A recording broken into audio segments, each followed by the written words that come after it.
China US war एक तरह से हो सकती है, जो कि टेक्नोलॉजिकल वॉर है। इंसान की रोज़मर्रा ज़िंदगी को मुकम्मल तौर पर तब्दील कर देगा। टेक्नोलॉजी की दुनिया को हिला कर रख दिया। दुनिया की सबसे बड़ी जीपीयू बनाने वाली कंपनी निविडिया को भी तारीख के सबसे बड़े नुकसान से दो चार कर दिया। यही वो इनकलाब था जो डीप सीक ने ला कर दिखाया।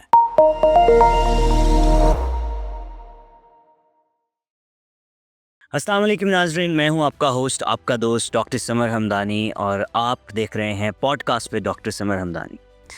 नाज़रीन, आजकल आपको पता है दुनिया बदल चुकी है, फ्यूचरिस्टिक हो चुकी है, टेक्नोलॉजी का दौर है, और साथ साथ आप को ये भी समझना है कि कैसे एक दूसरे के साथ टेक्नोलॉजिकल जो है, या उसको मैं कहूँगा टेक्निकी वॉर चल रही है। तो ऐसी ही एक कहानी हम आज डिस्कस करने जा रहे हैं, जिसने ना सिर्फ टेक्नोलॉजी की दुनिया को हिला कर रख दिया, बल्कि दुनिया की सबसे बड़ी जीपीयू बनाने वाली कंपनी निविडिया को भी तारीख के सबसे बड़े नुकसान से दो चार कर दिया। हम बात कर रहे हैं डीप सीक एआई की, जो एक ऐसी इनकलाबी टेक्नोलॉजी है जिसने आर्टिफिशियल इंटेलिजेंस के मैदान में एक नई तारीफ कायम कर दी है। तारीख तो नाज़रीन कायम होती रहती है, लेकिन इसने एक नई तारीफ कायम की है। वो क्या है, उसके बगैर आज हम बात करें तो मैं सबसे पहले आगाज़ करना चाहूँगा ये जो डीप सीक है एआई, उसकी एक खसूसियात या उसके असरात के ऊपर, जिसकी वजह से निविडिया को इतना बड़ा नुकसान हुआ, और चैट जीपीटी या दूसरे जो मेटा एआई या आर्टिफिशियल इंटेलिजेंस वाले ऐप्स हैं, उनको भी अब ख़तरा लाहक है कि शायद ये डीप सीक एआई उनको बहुत जल्द रिप्लेस कर लेगा या डिफीट कर देगा। सबसे पहले हम बात करेंगे कि डीप सीक एआई है क्या। नाज़रीन, डीप सीक एआई एक जदीद आर्टिफिशियल इंटेलिजेंस प्लेटफॉर्म है, जिसका पहला वर्जन 15 मार्च 2024 को लॉन्च किया गया।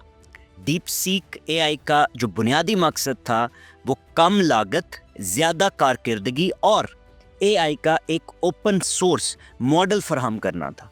नाज़रीन, डीप सीक ने नेचुरल लैंग्वेज प्रोसेसिंग यानी कि एनएलपी और मशीन लर्निंग या डाटा एनालिसिस में ऐसे नए तरीके मुतारिफ करवाए हैं जो पहले किसी और प्लेटफॉर्म पर मुमकिन नहीं थे। एक हवाला देते हुए मैं बताऊं कि रे कुर्ज़वेल की किताब द सिंगुलैरिटी इज़ नियर में कहा गया है, आर्टिफिशियल इंटेलिजेंस का सबसे बड़ा इनकलाब वो होगा जो इंसान की रोज़मर्रा ज़िंदगी को मुकम्मल तौर पर तब्दील कर देगा।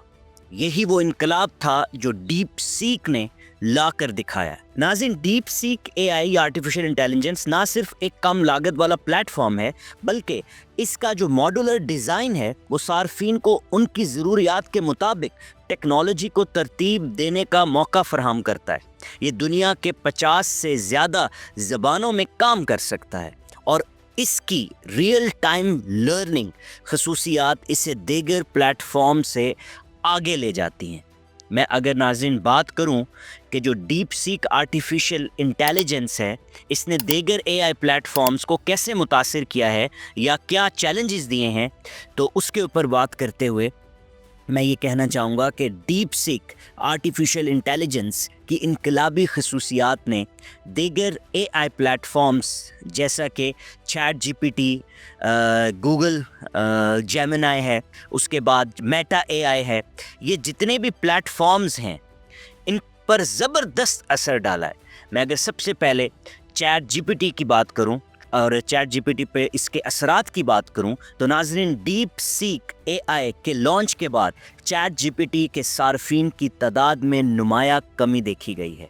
इसकी वजह ये थी कि डीप सीक की लो कॉस्ट सब्सक्रिप्शन, जो कि चैट जीपीटी में ज़रा एक्सपेंसिव है, और कस्टमाइजेबल फीचर्स ने स्टार्टअप्स और छोटे कारोबारों को अपनी तरफ माइल किया है। उसका सबसे बड़ा असर नाज़रीन ये है कि जब आपका कम खर्च में वही काम होगा जो चैट जीपीटी कर रहा है, तो ऑब्वियसली लोग दूसरे प्लेटफॉर्म पे शिफ्ट होंगे। अगर मैं बात करूं गूगल जेमिनाई की, उस पर क्या असरात हैं नाज़रीन, गूगल जेमिनाई जैसे महंगे और इंटरप्राइज लेवल एआई सॉल्यूशंस को भी डीप सीक के कम कीमत और जदीद खसूसियात की वजह से मार्केट शेयर खोना पड़ा, और अब गूगल जेमिनाई भी इस डीप सीक जिसको मैं कहूँगा वायरस का शिकार हो चुका है। अगर मेटा एआई की बात करें तो मेटा एआई पर जो असरात हैं वो क्या हैं? मेटा एआई जो कि एक दरमियाने दर्जे की एआई सॉल्यूशन पेश करता था डीप सीक के मुकाबले में, अगर अपनी गिरफ्त की बात करें तो वो आज बरकरार ना रख सका।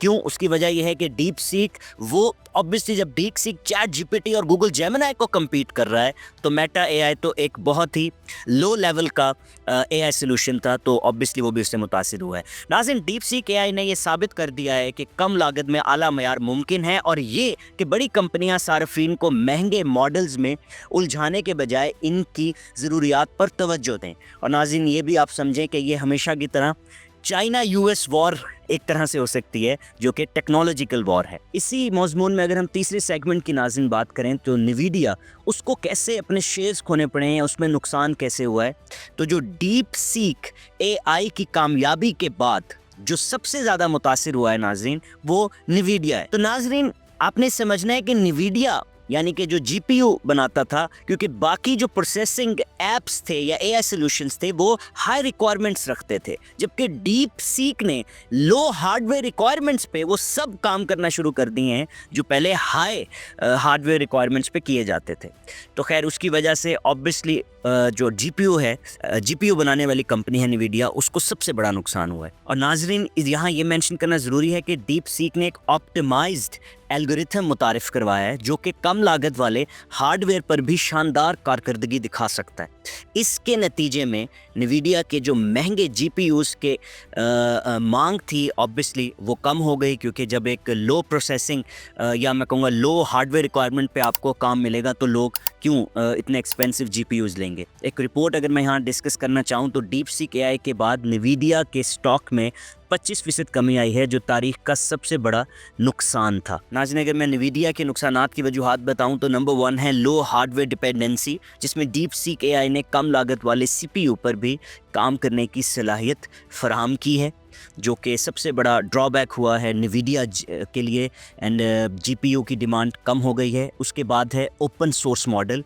इसकी जो ओपन सोर्स नेचर ने डेवलपर्स को महंगे हार्डवेयर के बग़ैर एआई को इस्तेमाल करने की सहूलत दी है।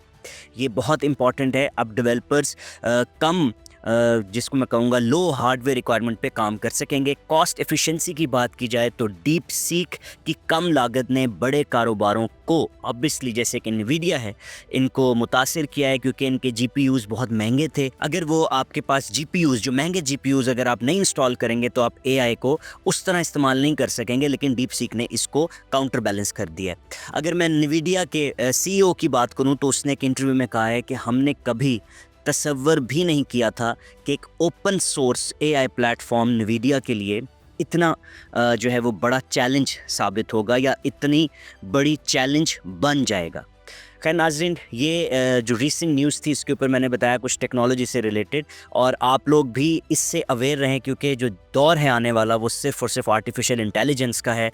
एंड हमारे पाकिस्तान में जो नई जनरेशन है उनका मुस्तकबिल, पहले एक इंटरनेट के मसाइल की वजह से आपको पता है बहुत इश्यूज़ हुए हैं, लेकिन आई होप कि अब हम इस चीज़ को समझेंगे और डीप सीक एआई का फ़ायदा उठाएंगे। और इसी तरह के कुछ ऐप्स हमें भी चाहिए, हमारे भी जो टेक्नोलॉजिकल बड़े बड़े इंस्टीट्यूट हैं उनको चाहिए कि इसके ऊपर काम हो, ताकि हम भी जदीद टेक्नोलॉजी से अपने मुल्क का नाम रोशन कर सकें और बाकी प्लेटफॉर्म्स को जो है वो चैलेंज दे सकें, ताकि हमारे मुल्क की इकॉनमी पे अच्छा असर हो। खैर नाज़रीन, टेक्नोलॉजी का दौर है और हमने ये समझना है कि हमने कभी ये सोचा भी नहीं था कि निवीडिया हम बचपन से सुनते हैं, अपने सिस्टम्स में जीपीयूज़ इंस्टॉल करते हैं, बट कभी सोचा ही नहीं था कि इस कंपनी को डाउनफॉल सिर्फ एक ऐप की वजह से हो जाएगा।